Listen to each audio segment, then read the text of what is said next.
أعوذ بالله من الشيطان الرجيم بسم الله الرحمن الرحيم আসসালামু আলাইকুম ওয়া রাহমাতুল্লাহি ওয়া বারাকাতুহু। আউযু বিল্লাহি মিনাশ শাইতানির রাজীম। বিসমিল্লাহির রহমানির রহিম। রব্বিশরাহ লি সাদরি ওয়া ইয়াসসির লি আমরি ওয়াহলুল উকদাতাম মিন লিসানি ইয়াফকাহু কওলি। রব্বি জিদনি ইলমা রব্বি জিদনি ইলমা। মদিনা অ্যারাবিক বুক প্রথম খণ্ডের ধারাবাহিক আলোচনায় আপনাদেরকে স্বাগত জানাচ্ছি। আমি মোহাম্মদ শাহিনুর আলম। আশা করি আল্লাহর অশেষ রহমতে আপনারা ভালো আছেন। আমিও আল্লাহর রহমতে ও আপনাদের দোয়ায় ভালো আছি, আলহামদুলিল্লাহ। তো আমরা মদিনা অ্যারাবিক বুক প্রথম খণ্ডের 10ম অধ্যায় আলোচনা করছিলাম। 10ম অধ্যায়ের প্রথম পর্ব আমরা ইতিমধ্যে আলোচনা করেছি। আজকে আমরা দ্বিতীয় পর্ব নিয়ে আলোচনা করব ইনশাআল্লাহ। তো দ্বিতীয় পর্বের এই আলোচনাটি আপনাদেরকে শুরু থেকে শেষ পর্যন্ত দেখার অনুরোধ রইল। আর এই ভিডিওটি দেখে যদি আপনারা বিন্দুমাত্র উপকৃত হন তাহলে আমার অনুরোধ রইবে ভিডিওটিতে লাইক কমেন্ট শেয়ার দিবেন এবং এই চ্যানেলটিকে সাবস্ক্রাইব করে পাশে থাকবেন ইনশাআল্লাহ। মদিনা অ্যারাবিক বুক নিয়ে আমার সংকলিত অনুবাদকৃত একটি বই বাজারে এসেছে। বইটির নাম হচ্ছে মদিনা অ্যারাবিক বুক, কুরআন ও হাদিস অনুধাবনে সহজ সমাধান। তো এই বইটি কুরআন ও হাদিস বোঝার ক্ষেত্রে অর্থাৎ আরবি ভাষা শেখার ক্ষেত্রে একটি গুরুত্বপূর্ণ মাধ্যম বলে আমি মনে করি। তো এই বইটি যারা সংগ্রহ করতে চান, ডিসক্রিপশন বক্সে আমি আমার হোয়াটসঅ্যাপ নাম্বারটি দিয়ে দিব, আপনারা সেই নাম্বারে যোগাযোগ করে বইটি সংগ্রহ করতে পারবেন ইনশাআল্লাহ। তো আমরা এখন মূল আলোচনায় যাব।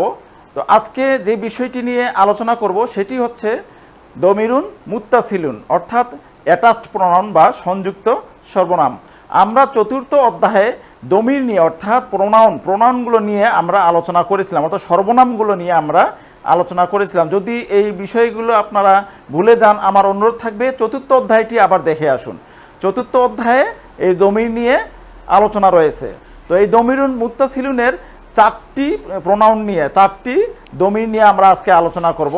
তো দমিরুন মুত্তাসিলুনটি কী জিনিস, আমরা কি শিখেছিলাম? দমিরুন মুত্তাসিলুন বা সংযুক্ত সর্বনাম বা ইংরেজিতে যাকে বলা হয় অ্যাটাচড প্রোনাউন, এটি হচ্ছে সেই প্রোনাউন যেই প্রোনাউনগুলো কোনো কালিমার সাথে বা কোনো শব্দের সাথে যুক্ত হয়ে আসে, সে কারণে এটিকে কিন্তু সংযুক্ত সর্বনাম বলা হচ্ছে। তো কার কার সাথে যুক্ত হয়ে আসে, কোন শব্দগুলোর সাথে যুক্ত হয়ে আসে? তো এটি আমরা যে জানি কালিমা 3 প্রকার, ইসিম, ফেল ও হরফ। তো এই দমিরুন মুত্তাসিলুনটি অর্থাৎ এই সংযুক্ত সর্বনামটি কিন্তু এই ইসিম, হরফ, ফেল তিনোটার সাথেই আসতে পারে, তিনোটার যে কোনো একটার সাথেই আসতে পারে। তো এটি হচ্ছে দমিরুন মুত্তাসিলুন অর্থাৎ সংযুক্ত সর্বনাম, এ কারণে যে এটি কোনো কালিমা বা শব্দের সাথে সংযুক্ত হয়ে আসতেছে। তো আজকে আমরা 4টি দমির নিয়ে আলোচনা করব। সেটি ইসিমের সাথে কিভাবে সংযুক্ত হয়ে আসতেছে এবং ইসিমের সাথে সংযুক্ত হয়ে আসলে এটি কীরূপ আচরণ করতেছে আমরা সেটি নিয়ে আলোচনা করব। তো দমিরুন মুত্তাসিলুনগুলো অর্থাৎ সংযুক্ত সর্বনামগুলো যদি ইসিমের সাথে যুক্ত হয়ে আসে তাহলে এটি মুদফ ইলাইহি হয়, মুদফ ইলাইহি হয়, এটি আমরা মনে রাখবো। আমরা 5ম অধ্যায়ে মুদফ এবং মুদফ ইলাইহি নিয়ে আলোচনা করেছি। আপনারা সেই ভিডিওটি বা সেই অধ্যায়টি আবার দেখে আসার অনুরোধ রইল। মুদফ হচ্ছে অধিকৃত বা পজেসড, আর মুদফ ইলাইহি হচ্ছে অধিকারী বা পসেসর। তো এই জিনিসগুলো আমরা 5ম অধ্যায়ে আলোচনা করেছি। তো এই অধ্যায়ে আলোচনা না করে আসলে এই অধ্যায়ে আলোচনা করে ভিডিওটিকে দীর্ঘ করতে চাচ্ছি না, আপনারা 5ম অধ্যায়টি দেখে আসুন। তাহলে ইসিমের সাথে যদি দমিরুন মুত্তাসিলুনগুলো যুক্ত হয়ে আসে তাহলে সেই দমিরুন মুত্তাসিলুনটি হয়ে যাচ্ছে মুদফ ইলাইহি এবং যেই ইসিমের সাথে সংযুক্ত হয়ে আসতেছে সেই ইসিমটি হচ্ছে মুদফ। তো আমরা যদি একটু বোর্ডে যাই, আমরা যদি উদাহরণ দেখি তাহলে বিষয়টি আরও পরিষ্কার হয়ে যাবে ইনশাআল্লাহ। তো তাহলে দমিরুন মুত্তাসিলুন অর্থাৎ সংযুক্ত সর্বনাম বা অ্যাটাচড প্রোনাউন কাকে বলে? এটি হচ্ছে যে এমন প্রোনাউন বা এমন দমির যেটি কোনো শব্দের সাথে বা কোনো কালিমার সাথে যুক্ত হয়ে আসে। তো এটি কার কার সাথে, কোন কোন কালিমার সাথে যুক্ত হয়ে আসে? কালিমার যে 3টি প্রকার রয়েছে ইসিম, ফেল ও হরফ, এই 3টি কালিমার সাথেই অর্থাৎ এই 3 প্রকারের কালিমার সাথেই কিন্তু এটি সংযুক্ত হয়ে আসতে পারে। তো আজকে যে বিষয়টি আমরা আলোচনা করব সেটি হচ্ছে যে ইসিমের সাথে যদি দমিরুন মুত্তাসিলুন সংযুক্ত হয়ে আসে তাহলে সেই ক্ষেত্রে সেই দমিরুন মুত্তাসিলুনটি হয়ে যায় হচ্ছে মুদফ ইলাইহি অর্থাৎ পসেসর বা অধিকারী। আর যে ইসিমের সাথে সংযুক্ত হয়ে আসে সেটি হয়ে যায় হচ্ছে মুদফ। তো আজকে আমরা তিনটি দমিরুন মুত্তাসিলিন নিয়ে আলোচনা করব। একটি হচ্ছে কা, আরেকটি হচ্ছে হু, আরেকটি হচ্ছে ইয়া। তো এই তিনটি দমিরুন মুত্তাসিলিন নিয়ে আমরা আলোচনা করব ইনশাআল্লাহ। তো এগুলো আমরা চতুর্থ অধ্যায়ে আলোচনা করেছি। তো এখানে যে কা রয়েছে এটির অর্থ হচ্ছে তোমার বা তোমাকে। যদি এটি ইসিমের সাথে সংযুক্ত হয়ে আসে তাহলে এর অর্থ হবে হচ্ছে তোমার। যদি কোনো ফাইলের সাথে সংযুক্ত হয়ে আসে তাহলে এটি হবে তোমাকে। তো এই কাটি হচ্ছে যে মধ্যম পুরুষ, পুরুষবাচক এবং একবচন রূপ। তাহলে কি এটি হচ্ছে মধ্যম পুরুষ বা সেকেন্ড পারসন, আরবিকে একে বলা হয় হাদির। আর একবচন অর্থাৎ সিঙ্গুলার নাম্বার বা আরবিতে একে বলা হয় ওয়াহেদ, আর হচ্ছে পুরুষবাচক বা আরবিতে বলা হয় মুজাক্কার, আর ইংরেজিতে বলা হচ্ছে মেসকুলিন। তো এটি আমরা মনে রাখবো। তাহলে এই কা হচ্ছে পুরুষবাচক, মধ্যম পুরুষ এবং একবচনের যে প্রোনাউনটি সেটি হচ্ছে এটি কা। এরপর হচ্ছে হু, হু মানে হচ্ছে তার বা তাকে। যদি ইসিমের সাথে সংযুক্ত হয় তাহলে এর অর্থ দাঁড়াবে তার। তো এটি কোনটা? এটি হচ্ছে যে এটি নাম পুরুষ অর্থাৎ থার্ড পারসন, নাম পুরুষ বা থার্ড পারসন, আরবিতে একে বলা হয় গায়েব। আর একবচন অর্থাৎ সিঙ্গুলার অর্থাৎ ওয়াহেদ, আর মেসকুলিন অর্থাৎ পুরুষবাচক বা মুজাক্কার। এই হলো হু। এরপরে ইয়া, এটিকে বলা হয় ইয়া মুতাকাল্লিম। এর অর্থ হচ্ছে আমার বা আমাকে,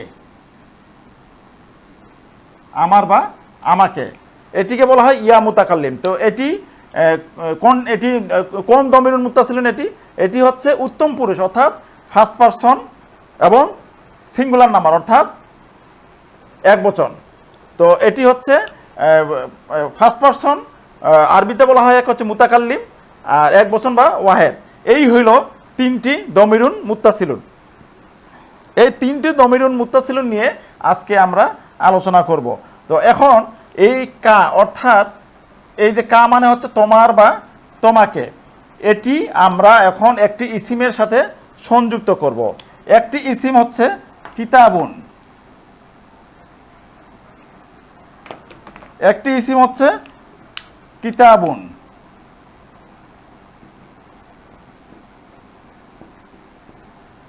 এর সঙ্গে আমরা এই যে দমিরুন মুত্তাসিলুন কাকে যুক্ত করব। তো তাহলে এই দমিরুন মুত্তাসিলুন আমরা শিখেছিলাম দমিরুন মুত্তাসিলুনগুলো অর্থাৎ সংযুক্ত সর্বনামগুলো কোনো ইসিমের সাথে যদি যুক্ত হয়ে আসে তাহলে সেটি মুদফ ইলাইহি হয়, আর যে ইসিমটির সাথে সংযুক্ত হয়ে আসবে সেটি হচ্ছে মুদফ। তো আমরা জানি মুদফ কিন্তু তানবিন হয় না, মুদফে তানবিন হয় না, এটি হরকত হয়। তাহলে এটি আমরা কিতাবু করে ফেললাম। হ্যাঁ, এর সঙ্গে আমরা কাকে যুক্ত করে দেব। এই যে আমরা কাকে যুক্ত করে দিলাম, তাহলে হয়ে গেল কিতাবুকা, কিতাবুকা। তো এর অর্থ হচ্ছে তোমার বই। কিতাবুকা মানে হচ্ছে তোমার বই। এটি হচ্ছে পজেসড, এটি হচ্ছে পজেসর অর্থাৎ এটি অধিকৃত, এটি অধিকারী। অর্থাৎ যেই ইসিমটি কারো অধিকারে থাকে, যেই ইসিমটি কারো অধিকারে থাকে সেটি হচ্ছে অধিকৃত বা পজেস, আর যার অধিকারে থাকে সেটি হচ্ছে পজেসর বা অধিকারী। আরবিতে হচ্ছে মুদফ ইলাইহি, এটি হচ্ছে মুদফ। তো যে কারণে এটি যেহেতু পসেসর, এই কারণে একে কিন্তু পসেসিভ প্রোনাউনও বলা হয়। পসেসিভ প্রোনাউন, একে কিন্তু পসেসিভ প্রোনাউনও বলা হয় যেহেতু এটি পসেসর হিসেবে আসতেছে এই ইসিমের সাথে। তো এই হইল কায়ের উদাহরণ। এরপরে হু, হু হচ্ছে তার। তো এখানে আমরা কিতাবুনের সাথে হু যুক্ত করে এখানে কিন্তু কিতাবুহু হয়ে গেছে। হ্যাঁ, কিতাবুহু অর্থাৎ তার বই। ঠিক একইভাবে একই সেম, এটি হচ্ছে মুদফ ইলাইহি, এটি হচ্ছে মুদফ ইলাইহি, এটি হচ্ছে মুদফ। এরপরে ইয়া মুতাকাল্লিম যুক্ত হবে, ইয়া মুতাকাল্লিম যুক্ত হবে। তাহলে কিতাবি,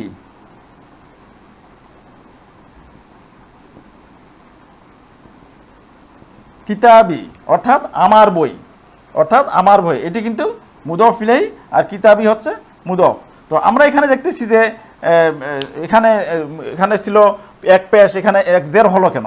তো এই জিনিসটা আমরা একটু দেখি যে এটি মূলত আসলে কিতাবু ছিল। আমরা মনে রাখবো যে ইয়া মুতাকাল্লিম অর্থাৎ ইয়া যদি সাকিনযুক্ত ইয়া হয়, তাহলে সাকিনযুক্ত ইয়া হলে তার পূর্বের হরফে কিন্তু জের হবে, এটি আমরা মনে রাখবো। তার পূর্বের হরফে জের হবে। সাকিনযুক্ত ইয়া যেটা থাকবে, সাকিনযুক্ত ইয়া যদি হয় তাহলে তার পূর্বের অক্ষরে অর্থাৎ সে জের গ্রহণ করে, সে জের চায়, পূর্বের অক্ষরে জের চায়, তাহলে এটি এ কারণে পেশের জায়গায় জের হয়ে গেছে। তাহলে কিতাবি অর্থাৎ আমার বই। তাহলে এই যে দমিরুন মুত্তাসিলুন, এটি আমরা দেখলাম যে তিনটি দমিরুন মুত্তাসিলুন আমরা আলোচনা করলাম এই অধ্যায়ে। এই তিনটির আলোচনা রয়েছে।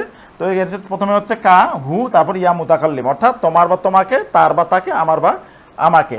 তো পরবর্তী অধ্যায়গুলোতে বাকিগুলো নিয়ে আলোচনা করা আছে, সেগুলো আমরা ধীরে ধীরে ইনশাআল্লাহ শিখবো। আসসালামু আলাইকুম। আপনি কি কোরআন ও হাদিসের ভাষা শিখতে আগ্রহী? অনারবদের আরবি ভাষা শেখার জন্য সম্পূর্ণ আরবি ভাষায় মদিনা অ্যারাবিক বুক কিতাবটি লিখেছেন ডক্টর আব্দুর রহিম রহিমাহুল্লাহ। বাংলায় এই বইটি সংকলন ও অনুবাদ করেছেন মোহাম্মদ শাহিনুর আলম এবং সম্পাদনা করেছেন মাওলানা মোহাম্মদ কামরুল হাসান। এই বইটির বৈশিষ্ট্য মূল আরবি বাক্যের উচ্চারণ সহ বাংলায় ও ইংরেজিতে অনুবাদ, প্রতিটি অধ্যায়ের আলোচিত আরবি ব্যাকরণের সহজ আলোচনা, অনুশীলনের প্রশ্নের সমাধান এবং তার উচ্চারণ বাংলায় ও ইংরেজিতে অনুবাদ। এই কিতাবটি কাদের জন্য? জেনারেল শিক্ষিত যারা কোরআন ও হাদিসের ভাষা শিখতে চান, সকল ধরনের পেশাজীবী যারা কোরআন ও হাদিসের ভাষা শিখতে আগ্রহী এবং মাদ্রাসার সকল শিক্ষার্থী যারা শুরু থেকেই আরবি শিখতে আগ্রহী। আপনার আরবি ভাষা জ্ঞানকে আরও সুন্দর, সাবলীল ও সমৃদ্ধ করতে মদিনা অ্যারাবিক বুক কিতাবটি একটি গুরুত্বপূর্ণ সহায়ক হবে ইনশাআল্লাহ। তো এই বইটি সংগ্রহের জন্য স্ক্রিনে দেওয়া নাম্বারে দ্রুত যোগাযোগ করুন। ধন্যবাদ। একটি গুরুত্বপূর্ণ বিষয় সেটি হচ্ছে যে আমরা জানি যে মুদাফ ইলাইহি সবসময় মাজরুর হয়। যেমন আমরা যদি বলি যে কিতাবু খালিদিন অর্থাৎ খালিদের বই, তো এখানে আমরা দেখতেছি যে কিতাবু এটি কিন্তু মুদফ, এটি কিন্তু মুদফ, যে কারণে এটি কিন্তু এক পেশ হয়েছে। আর এখানে খালিদিন এটি হচ্ছে মুদফ ইলাইহি, মুদফ ইলাইহি হওয়ার কারণে কিন্তু এটি মাজরুর অর্থাৎ জের যুক্ত হয়েছে। এটি কিন্তু আমরা জেনেছি পূর্বে যে পঞ্চম অধ্যায়ে আমরা মুদফ ইলাইহি নিয়ে আলোচনা করেছি, সেখানে কিন্তু আমরা এটি পড়েছি। তো তাহলে মুদফ ইলাইহি হচ্ছে জের যুক্ত হয়। কিন্তু এখানে আমরা দেখলাম যে যখন আমরা সংযুক্ত সর্বনামগুলো যুক্ত করতেছি, যেমন কিতাবুকা, কিতাবুকা এটি এখানে আমরা দেখতেছি যে এখানে সংযুক্ত সর্বনাম কা যুক্ত হয়েছে অর্থাৎ তোমার বই, কিন্তু এখানে কিন্তু সংযুক্ত সর্বনাম কাই রয়েছে, এখানে কিন্তু আর জের হয়নি অর্থাৎ মাজরুর হয়নি। কেন হয়নি?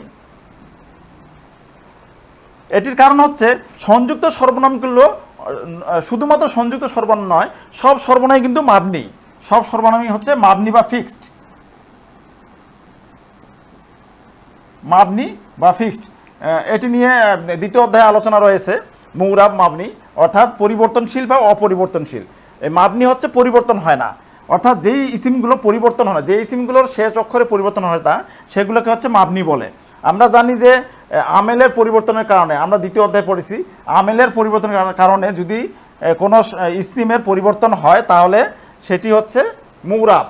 আর আমেলের পরিবর্তনের কারণে যদি কোনো ইসিমের শেষ অক্ষরে পরিবর্তন না হয় সেটিকে বলা হচ্ছে মাবনি। তা এগুলো হচ্ছে মাবনি বা ফিক্সড, অর্থাৎ পূর্বে যাই থাক না কেন এর কোনো পরিবর্তন হবে না, এটি যেই রূপে ছিল সেই রূপেই থাকবে। এটি হচ্ছে মাবনি বা ফিক্সড অর্থাৎ অপরিবর্তনশীল, পরিবর্তন হয় না। আর এই যে খালিদিন এটি কিন্তু পরিবর্তনশীল, এখানে খালিদিনও হতে পারে, খালিদিনও হতে পারে, খালিদানও হতে পারে। যেখানে যেই আমেল আসবে সেই আমেলের আচরণ অনুযায়ী সে আমল করবে, এটাই হচ্ছে মুরাব অর্থাৎ পরিবর্তনশীল। আর যেগুলো পরিবর্তন হয় না, সামনে যেই আমেলই আসুক না কেন, যে ইসিমগুলো পরিবর্তন হয় না সেগুলোকে বলে মাবনি। তো আমরা মনে রাখবো যে সর্বনাম যেগুলো আছে, এই সর্বনামগুলো প্রতিটি সর্বনাম অর্থাৎ দমিরগুলো কিন্তু মাবনি ফিক্সড, অর্থাৎ সেটি যার সাথেই আসুক এটি কিন্তু পরিবর্তন হয় না, এর শেষ অক্ষরের জবর জের পেশের কোনো পরিবর্তন হয় না, এটি আমরা মনে রাখবো। আমার এই সংকলিত বইটি যদি আপনাদের সংগ্রহে থাকে তাহলে আপনার 180 পৃষ্ঠা দেখবেন। 180 পৃষ্ঠায় কিন্তু দমিরুন মুত্তাসিলুনের যে 14টি যে গঠন রয়েছে, 14টি যে দমিরুন মুত্তাসিল অর্থাৎ সর্বনাম রয়েছে, এগুলো আমি এই 14টি একটি ছক আকারে তুলে দিয়েছি, একটি ছক আকারে তুলে দিয়েছি 180 পৃষ্ঠায়। 180 পৃষ্ঠায় আপনারা দেখবেন যে একটি ছক আকারে আমি এটি তুলে দিয়েছি। তো এখানে আমি ছকের মধ্যে কিভাবে লিখেছি সেটি হচ্ছে যে পুরুষ অনুযায়ী, অর্থাৎ নাম পুরুষ, মধ্যম পুরুষ, উত্তম পুরুষ কোনটা কোন পুরুষে যাবে সেটি এখানে উল্লেখ করেছি। আরেকটি হচ্ছে পুরুষের আরবি হচ্ছে শাকসুন, শাকসুন এটি আমরা মনে রাখবো। এরপর জিন্সের ভিত্তিতে অর্থাৎ লিঙ্গ এর ভিত্তিতে বা জেন্ডারের ভিত্তিতে এটি আমি ভাগ করেছি। একটি হচ্ছে মুদাক্কার, একটি হচ্ছে মুয়ান্নাস অর্থাৎ স্ত্রীবাচক বা পুরুষবাচকের ক্ষেত্রে। এরপরে নাম্বারের ভিত্তিতে বা আরবিতে আদাত বলা হয়, নাম্বারের ভিত্তিতে বা বচনের ভিত্তিতে আমি এখানে আলোচনা করেছি, অর্থাৎ ওয়াহেদ, তাসনিয়া, জামা অর্থাৎ এক বচন, দ্বিবচন, বহুবচন এর ভিত্তিতে আমি এখানে ভাগ করেছি এই 14টি যে দমিরুন মুত্তাসিলুন রয়েছে সেগুলো। যেমন এখানে আমি উদাহরণ সহ দিয়েছি যে যেমন এখানে গায়েব অর্থাৎ নাম পুরুষের পুরুষবাচক এক বচন যেটি সেটি হচ্ছে কলামুহু অর্থাৎ তার কলম। তারপরে দ্বিবচন যেটি সেটি হচ্ছে কলামুহুমা অর্থাৎ তাদের দুইজনের কলম। এরপরে জামউন অর্থাৎ বহুবচনের ক্ষেত্রে কলামুহুম অর্থাৎ তাদের কলম। এরপরে গায়েব অর্থাৎ নাম পুরুষের মুয়ান্নাস অর্থাৎ স্ত্রীবাচক এক বচন যে দমিটি রয়েছে সেটি হচ্ছে কলামু হা অর্থাৎ তার কলম, তার একজন স্ত্রী এর কলম।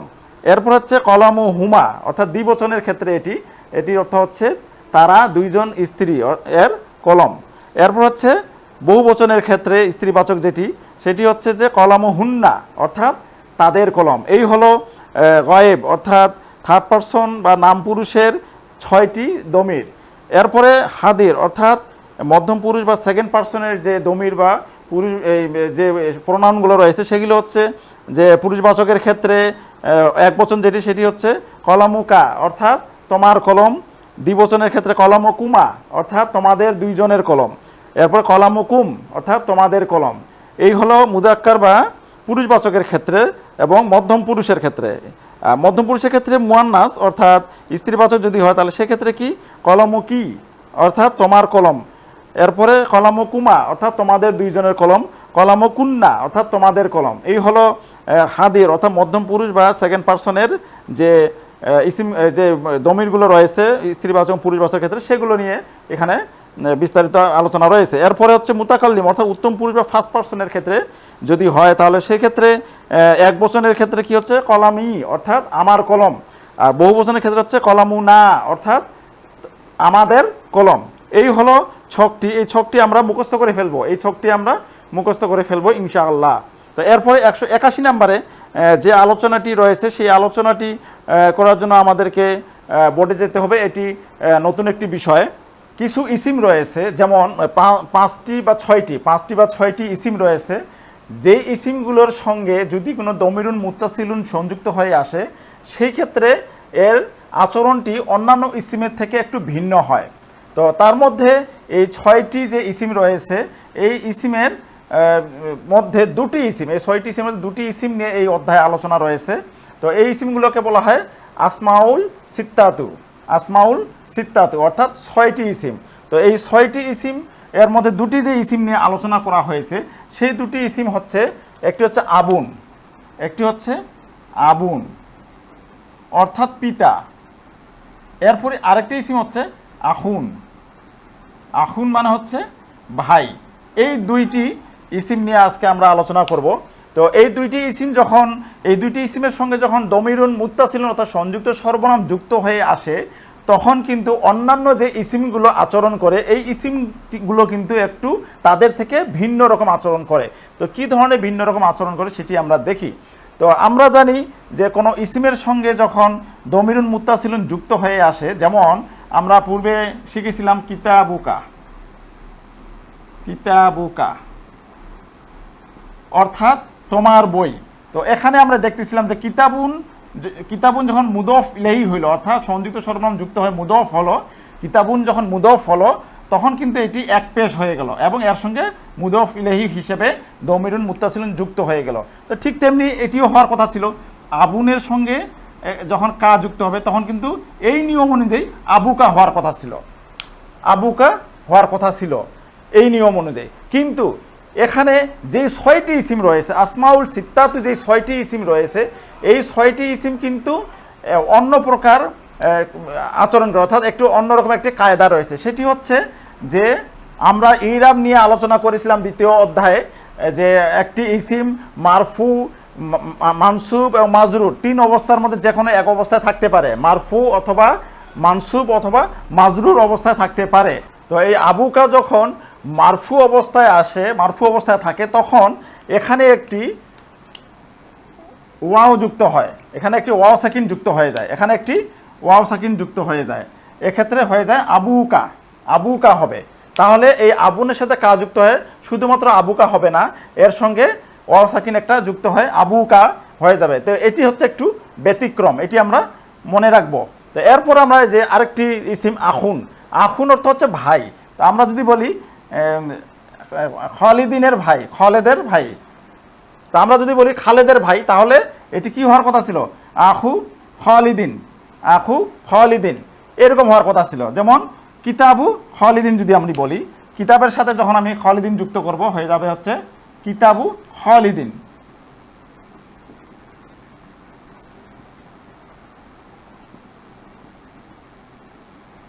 কিতাবু খালিদিন হবে।